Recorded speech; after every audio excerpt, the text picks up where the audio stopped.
On ne va pas se contenter de 600 € par mois sous prétexte qu'on est autonome. On ne peut pas dire qu'avec peu d'argent, parce qu'on est paysan, on va s'en sortir.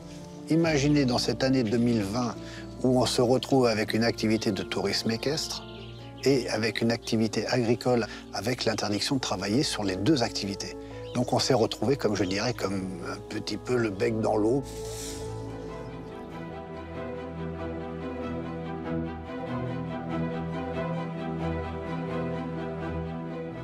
Nous vivons dans une ferme, tout ce qu'il y a de plus classique, hein, avec des chevaux, chats, chiens, des oies, des poules, des canards.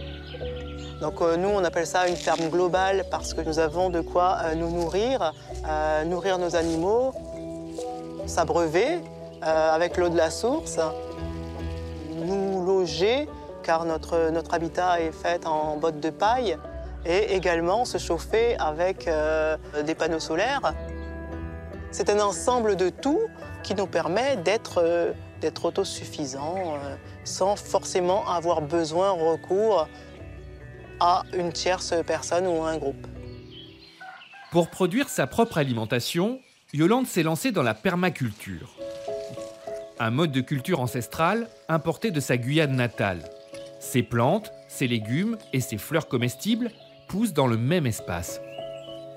En Guyane, la monoculture n'existe pas.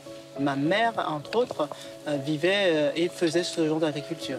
Donc disons que c'est en moi depuis toujours. Nous avons commencé à vendre d'abord aux restaurateurs du coin, ceux qui aiment les petits légumes, donc les gastros et quelques étoilés. Aujourd'hui, on ne travaille plus avec ces gens-là. Donc, pour des raisons de crise, hein, ni plus ni moins, de la crise du Covid. On ne va pas se contenter de 600 € par mois sous prétexte qu'on est autonome. On ne peut pas dire qu'avec peu d'argent, parce qu'on est paysan, on va s'en sortir. On est comme tout le monde. On a besoin de créer un SMIC minimum. Regarde, il est beau, hein? Allez, c'est parti. Et c'est là où notre ami Henri nous a attrapés, je dirais, par le collet et nous a dit « Les gars, venez ». Je vous fais une place sur mon stand au marché. Il n'y a pas de raison avec vos légumes. Vous êtes plus bio que moi. Venez vous positionner parce qu'on ne va pas vous laisser comme ça. Yolande et Pascal n'ont plus le choix. S'ils veulent continuer à vivre en autonomie, ils vont devoir s'ouvrir vers l'extérieur et trouver de nouveaux débouchés pour leurs mini-légumes.